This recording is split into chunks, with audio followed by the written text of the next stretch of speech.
Hello everyone, welcome to IAS Baba's 60 days rapid revision series for Prelims 2022. This is day 34 and here we are taking up economics. So stock market and others will be the topics of discussions here. And coming to the first one, T+1 settlement. So the SEBI has approved stock exchanges to use the T+1 method instead of the T+2 to complete the transactions. So here what is the difference between the T+1 and T+2 settlement systems? So if an investor sells a shares in T+2, the deal will be settled in 2 working days and the broker who handles the trade will get the money on the 3rd day.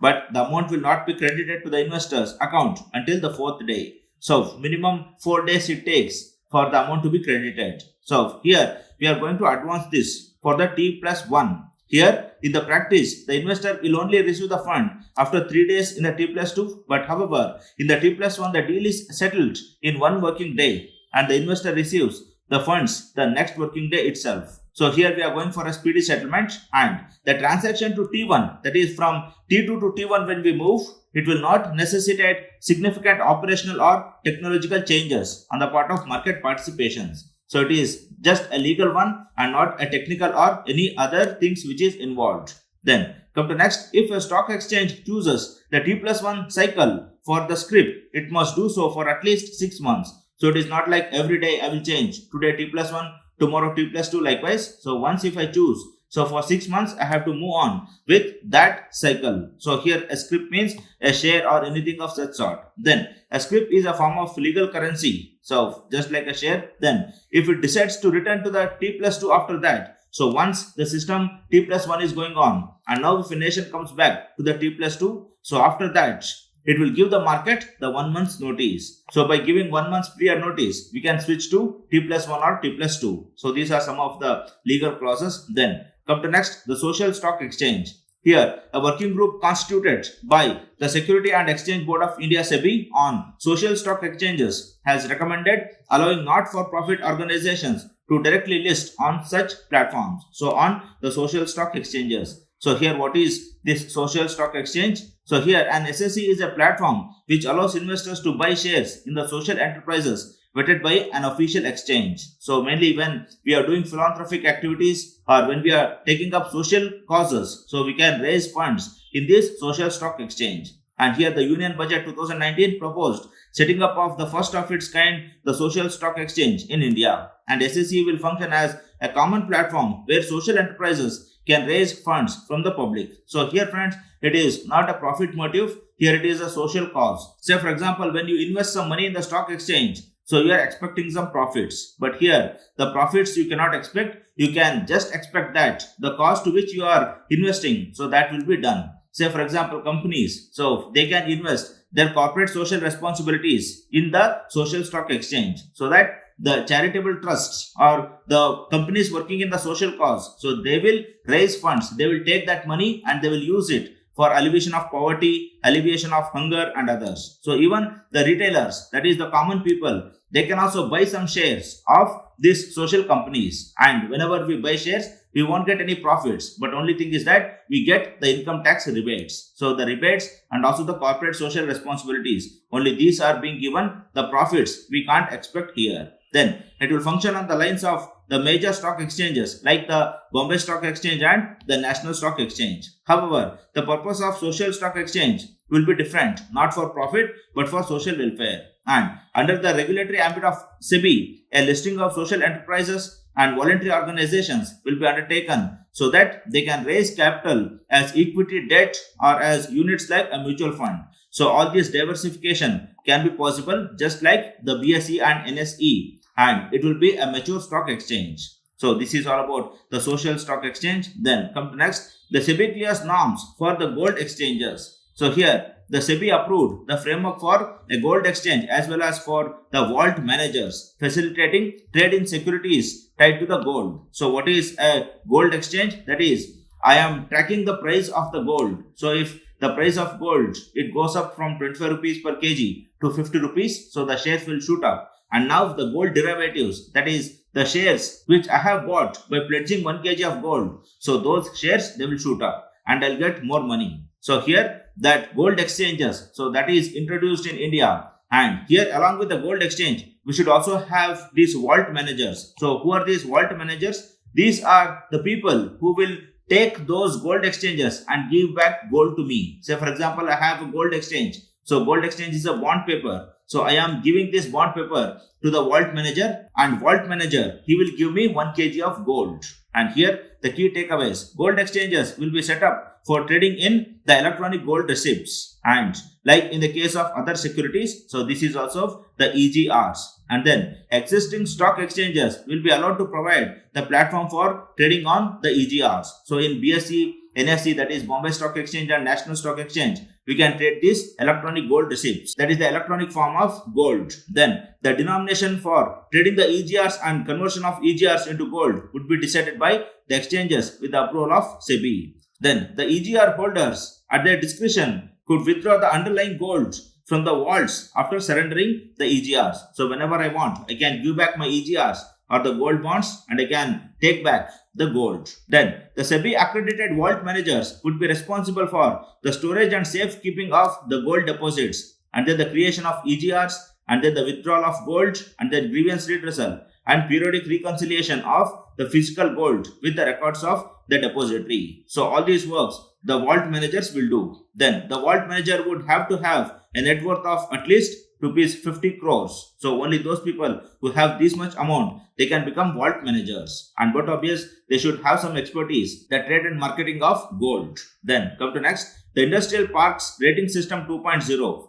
So here the 41 industrial parks have been assessed as leaders in the industrial park rating system report released by DPIIT. So remember DPIIT. So this comes up with the industrial park rating system report. So under this report, 90 industrial parks have been rated as under challenger category, while 185 have been rated as the aspirers category. So 41 industries as the leaders, and then challengers and aspirers. So these are various categories of this report. Then these ratings are assigned on the basis of key existing parameters and infrastructure facilities. So how easy it is to set up a firm in this industrial park is the criteria on which it is measured. Then about 98% of these parks are from the western, that is Maharashtra, Rajasthan and Gujarat region, and northern Uttarakhand regions. And then the various parameters include the infrastructure, then connectivity, then business support services, and environment and safety standards, and facility to make the informed investment decisions. Then the GIS-enabled IILB acts as one-stop source for information on industrial infrastructure. So, which is giving information, that is the IILB, Indian Industrial Land Bank. So, mark this Indian Industrial Land Bank as important, and also remember the 3 categories and the DPIIT. So, what is DPIIT? The Department for Promotion of the Internal and Industrial Trade. So, these are some of the points.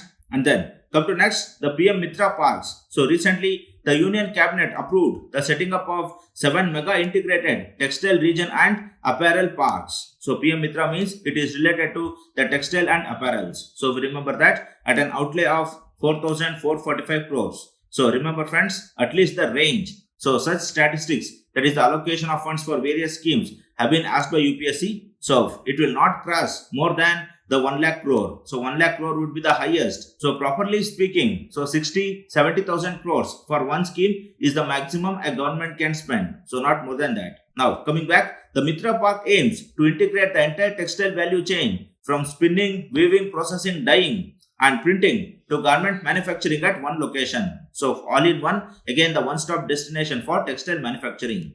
Then PM Mitra Park would be developed by a special purpose vehicle which will be owned by the central and state government in a public-private partnership mode. So central, state and private, so all are involved in this, and each Mitra Park will have an incubation center, then common processing house and a common effluent treatment plant and other textile related facilities such as design centers and testing centers. Then the master developer will not only develop the industrial park but also maintain it during the concession period. So the person, the private entity which is constructing this park should also maintain during the concession period. So till the concessionaire agreement is there, maintenance work belongs to the person who constructs. Then the funding. So under the scheme, center will provide development capital support for the development of the common infrastructure of rupees 500 crores for each greenfield Mitra parks and up to 200 crores for each brownfield. So for greenfield 500 crores,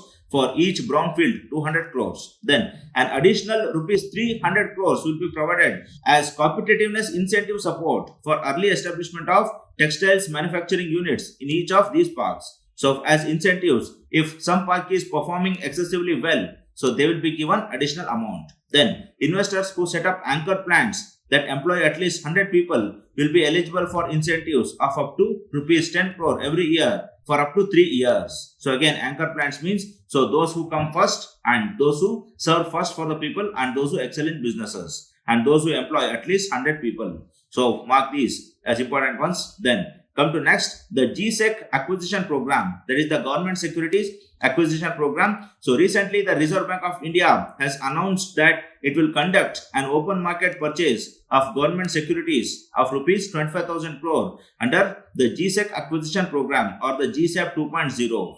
And here we have to remember that earlier under the GSEP 1.0, the first purchase of government securities for an aggregate amount of rupees 25,000 crore was made. So earlier at the GSEP 1.0, 25,000 crores have been purchased and now another 25,000 crores. So what is this GSEC acquisition program? It is basically an unconditional and a structured open market operation of a much larger scale and size. So a large scale open market operation, that is buying and selling of bond, is called as the GSEC acquisition. So here mainly the buying happens because the acquisition is going on. Then RBI has called the GSEP as the OMO with distinct character. And the word unconditional here connotes that RBI has committed upfront that it will buy the GSEC irrespective of the market sentiment. So whether it may cause inflation, whether it can bring down the stock exchange, so immaterial, I have promised to buy and I am buying them. So this is how the GSEP, so this works. Then the objective of this GSEP is to achieve a stable and orderly evolution of yield curve along with management of the liquidity in the economy. So here friends, now the management of liquidity is one thing, that is government should need the liquidity at this point of time to trigger business activities. So that's why the management of liquidity comes, and then the evolution of the yield curve, orderly evolution. So that means the bond yields should not fluctuate so much. So to manage this also again, we have to go for this GSEP. Then by purchasing GSECs, the RBI infuses money supply into the economy, which in turn keeps the yield down and lower the borrowing cost of the government. So the yield will be kept down because by triggering the market,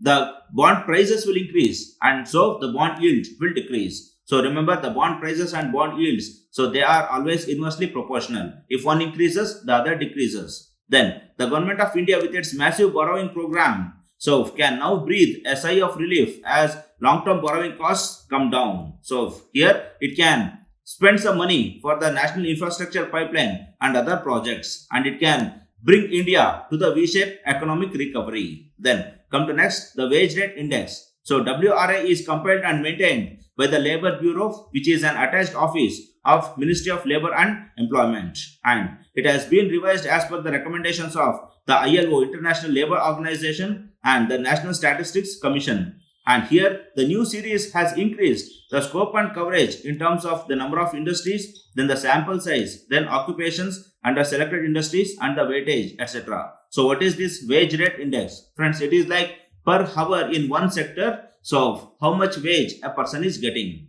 So here it is like somewhere around on an average in one sector per hour, so 100 we can say, so the number fluctuates around that. So per hour 100, so it is a considerable amount as well. And here the new WRI series would be compiled twice a year. So twice a year, that is once in 6 months. That is first on the 1st January, the second on the 1st of July every year.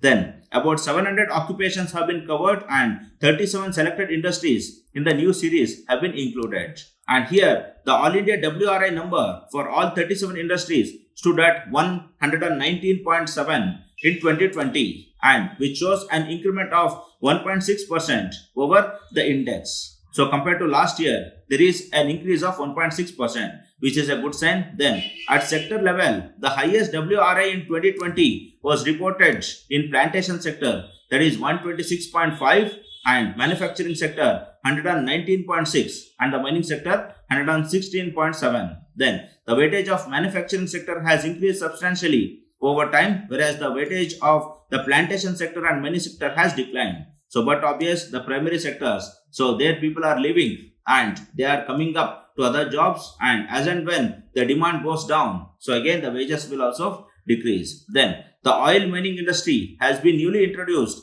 in the basket in place of mica mines industry to make mining sector more representative. So here in the new wage rate index, so we have added the oil mining industry also. So these are some of the facts about the wage rate index. Then come to next, the National Multidimensional Poverty Index. So we know that the World Bank's MPI, and now we have this Niti Aayog's National Multidimensional Poverty Index. So what obvious, the indicators are here, that is the health, education and living standards. So under health we have the nutrition and child mortality, and in the education we have the years of schooling and the school attendance, and then we have the cooking fuel, sanitation, then water, electricity, floor and the assets. So floor and the asset means how much land we have, and on that what type of house we have built.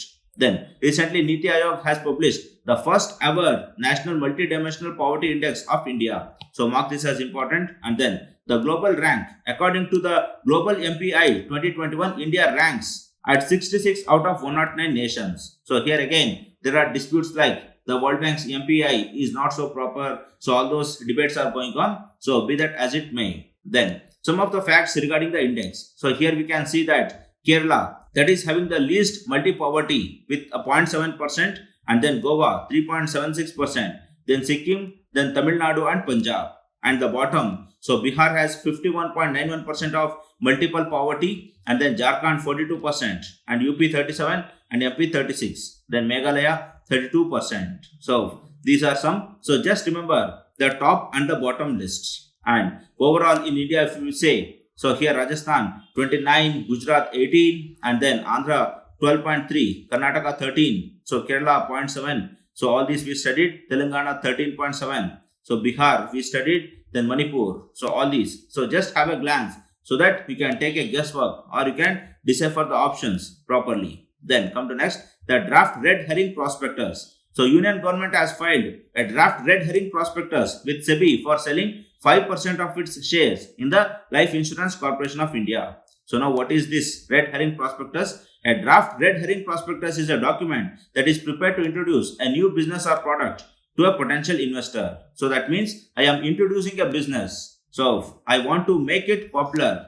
I want to publicize it. So that is why. And this is not a final document for an investor. So this is just a sample document. It is given to the SEBI. So with some papers and with some proofs and with some sample shares, we are submitting the file to the SEBI and SEBI will approve. So that is the red herring prospectus. Then it is a way of demonstrating value and providing investors with enough information for them to decide whether they want to invest in the company or not. And then SEBI is required to assess the facts stated in the draft red herring prospectus and then recommend the changes if required before giving the shares a green signal. So now the green signal, if it is given, now the company can go ahead and they can sell their shares. Then come to next, the initial public offering. So but obvious friends, initial public offering is a very common concept. So here, in order to replenish the public money box that has been drained out with the COVID-19 pandemic, India is planning one of the biggest initial public offerings ever. So that means, so Government of India is going with the initial public offering. And here, an initial public offering or stock launch is the public offering in which the shares of a company are sold to institutional investors and also for the retailers. So here, even the retailers and the institutional investors, mainly the important and big investors, so both of them can purchase. But here, as it is IPO, so the bond yields and the dividend rates, so that will be a bit interesting. So all these are done to catch the audience so that more and more people will come and invest in their shares. Then an IPO is typically underwritten by one or more investment banks who also arrange for the shares to be listed on one or more stock exchanges. So the money is underwritten by banks so that they will be having a guarantee and surety for the money. Say for example, if I am investing 100 rupees, so some bank will give guarantee. SBI gives guarantee that this 100 rupees is my responsibility. If you don't get, I will give you back. So likewise, so initial public offering that comes with a compulsory bank guarantee and also with enticing bond yields. Then, which companies can come out with an IPO? So in order to protect investors, SEBI has laid down rules that require companies to meet certain criteria before they can go to the public to raise funds. So that means not everyone can come up with the enticing interests, and if they can't pay, they cannot back out. So that's why some criteria are there. That is, if the net tangible assets of at least 3 crores are present in the company, then the net worth of rupees 1 crore in each of the preceding 3 full years, then the company must have a minimum average pre-tax profit of rupees 15 crore in the latest 3 of immediately preceding 5 years. So basically companies which have the good net worth and good turnovers and also good profits, so they are being encouraged. So this is all about the IPO. Then the NSE Prime, the National Stock Exchange, has launched a new corporate governance initiative, that is the NSE Prime, and it is a framework that prescribes higher standards of corporate governance for the listed companies than those required by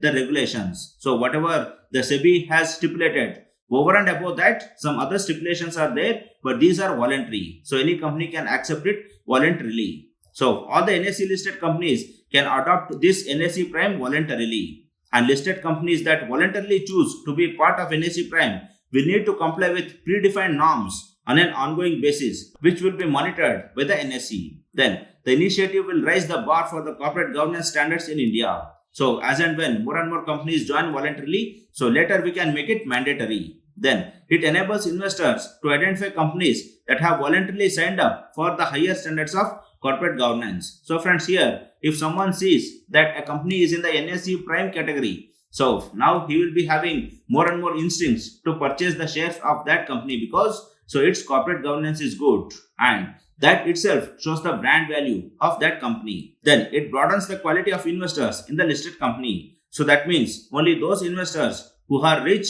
and who can buy the shares en masse and who also love a good corporate governance, so they will purchase the shares and no one else. So these are some of the facts regarding NSE Prime. Then the NSE, so this is the world's largest derivatives exchange by trading volume. So if you take volume into consideration, it is the world's largest, that is the National Stock Exchange. So remember this, and it is ranked 4th in the world in cash equities by the number of traders. So if you consider the number of traders, so here for the trade in cash equities, it is number 4. So the number 1 in the derivative exchange and number 4 in the cash equities. So we remember these achievements of NSE. Then the NSE-Shine, so this is the Bullion blockchain platform. So what is this NSE-Shine? So NSE-Shine is a blockchain platform for gold bullion. So gold bullion, that is the gold biscuits. So these are being traded in this platform. So here the platform was inaugurated by the executive director of SEBI, that is V.S. Sundaresan. So names are not that important. Then the NSE-Shine will offer a data framework for the bullion bar integrity for the purpose of settlement of gold derivative contracts. So here we saw that the gold derivatives, the EGRs are being sold. Here this blockchain platform, so this will give the information.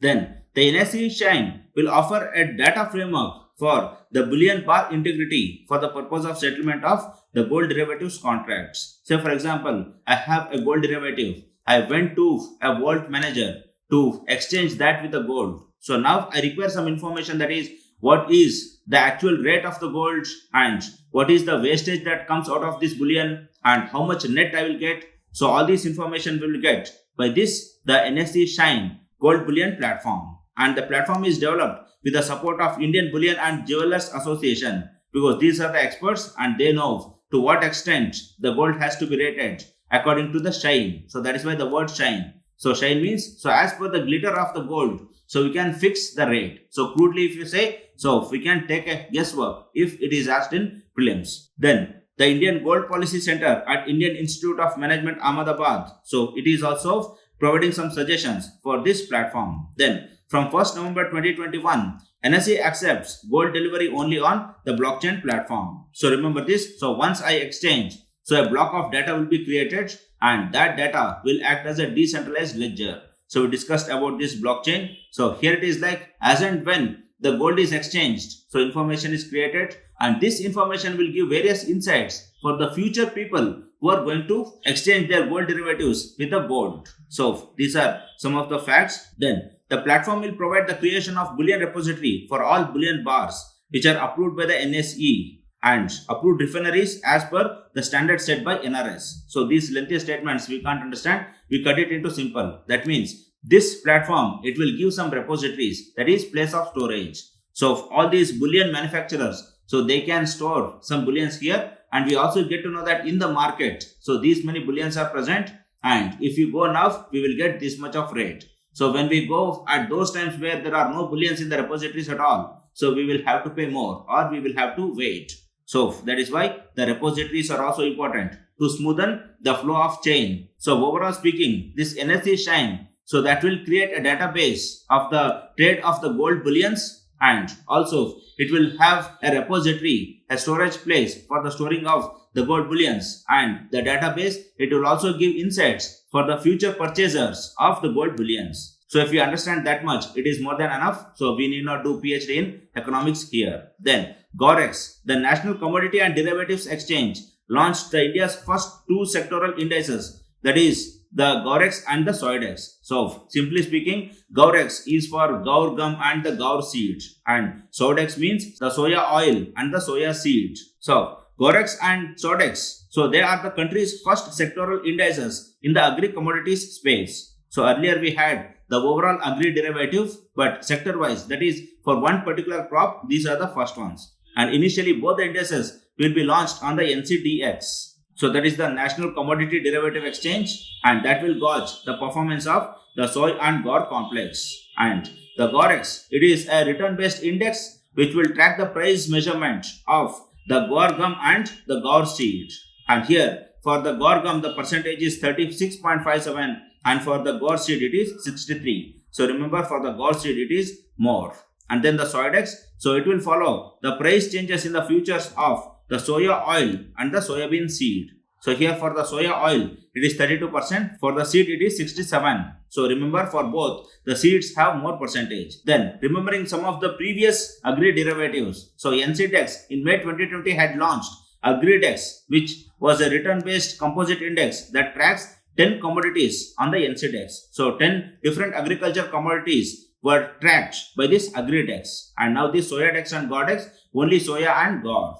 And then NCDEX, it is incorporated as the public limited company on April 2003 and is a leading agriculture commodity exchange in India. And the exchange began its operation on the December 15, 2003. So dates are not that important. So here, just the public limited company. So this is more than enough. Then come to next, the network for greening the financial system. So recently RBI joined the network for greening financial system. So this is something like a world body, and the RBI expects to benefit from the membership of NGFS by learning from and contributing to the global efforts on the climate finance. So here, what is this? The network for greening the financial system. It is a global network for central banks and supervisory authorities advocating a more sustainable financial system. So that means if you are a member, so we will ensure that we will give loans mainly to the environmentally sustainable developments. So we won't give loans for the environmental polluters and destroyers. Then it aims to analyze the consequences of the climate change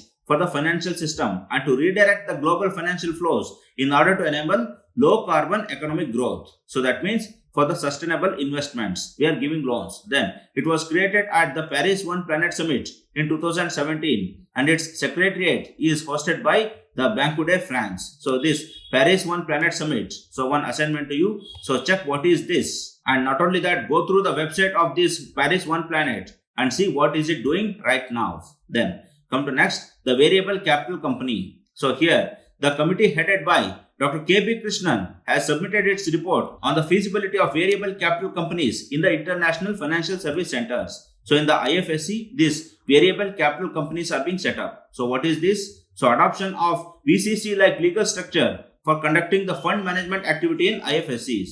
So the committee recommended these for the conduction of fund management in the industrial centers. Then the legal framework should provide for. So the committee said that So the legal framework for this VCC should contain certainty and clarity to the investors. So this should be there. Then effective segregation and ring fencing of different pools of assets. So how we will pool and how we will segregate at the same time.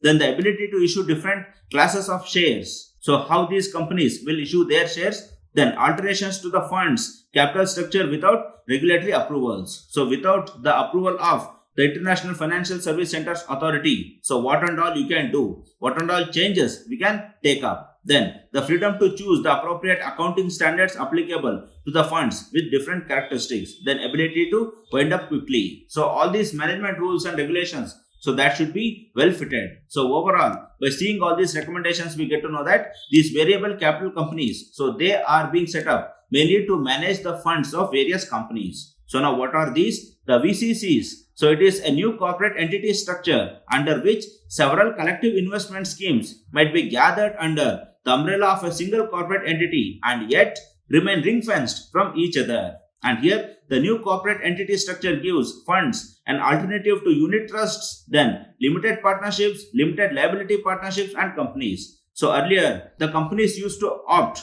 these things for the pooling of funds, but however they had their own disadvantages. Say for example in the limited liability partnerships, so overall if the company falls down, so now each stakeholders they had limited liability, so no one used to pay the complete amount, so everyone used to incur loss for any one's mistake. So that is why such things are being edited, and now this variable capital company, so that comes up with the equal sharing of responsibilities among the stakeholders. And then a key characteristics of this VCC is its umbrella structure. That is, it allows the sub-funds to share a board of directors and have a common service providers, such as the same fund manager can be there, so same custodian can be there for managing all the funds, then same auditor can be there and same administrative agent can be there. Then certain administrative functions, for instance, the holding of general meetings and preparation of prospectuses can also be consolidated. So here huge cost saving can occur because for every audition, so companies have to pay crores. So this can be avoided under this variable capital companies. So this is all about the VCC. Then come to the last part. Friends, in the UPSC exam or any exam for that matter, so there always goes a trend like people who have put maximum efforts, so they stayed back, and people who could put minimum efforts, so they cleared. So here it is neither the time for feeling jealous of those who have cleared nor feeling depressed of ourselves. So here it is like at that year or at that attempt, so might be your efforts did not fit into the demand of the exam, demand of the questions. So make sure that you try putting continuous efforts, and if this is the last attempt, so make sure that you keep on putting efforts in any other field and you will get the same success as like the successful aspirants got, or as like the successful civil servants they will be getting in their life. So the hard work is a must and the success will always be yours. So keep on trying every day, keep on trying every minute and every second. So do it. All the very best. Good luck, friends.